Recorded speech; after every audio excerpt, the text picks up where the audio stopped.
नहीं होते या कोई ऐसी उनकी तैयारी के अंदर दुश्वारी नहीं होती कि जिसके लिए किसी सीनियर की मदद के बाद बनाया ना जा सके। जो ऐसे नुस्खा जाते होते हैं उनके लिए हम बाकायदा एक सेशन रखते हैं, वहाँ उनको बुला के ट्रेनिंग देते हैं जो मुश्किल नुस्खे होते हैं, लेकिन जो हम पब्लिक नुस्खे बताते हैं वो हमेशा ऐसा नुस्खा बताते हैं कि जो हर तबीब बना सके।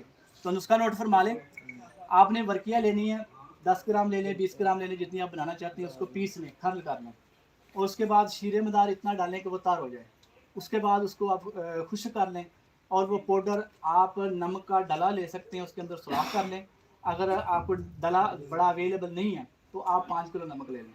तो 3 किलो कढ़ाई के नीचे नमक बिछाएं, दरमियान में वो फिर टिक्की बना कर रखें। अगर डले के अंदर रखेंगे तो पाउडर डालेंगे, क्योंकि डले के अंदर सुराख मार करने के बाद वो पाउडर शामिल किया जाता है, टिक्की नहीं रखी जा सकती। अगर आप कढ़ाई के अंदर रखेंगे तो फिर आप टिक्की बना के रखेंगे शीरे मदार के अंदर। तो अगर नमक को चूल्हे की आग पे पकाएंगे तो ये 6 घंटे के अंदर जो है ये बिल्कुल उम्दा किस्म की वर्किया तैयार हो जाती है। और अगर इसको आप नमक को डले के अंदर उसको कपरोटी करके गिलक मत करके उपलों की आग देंगे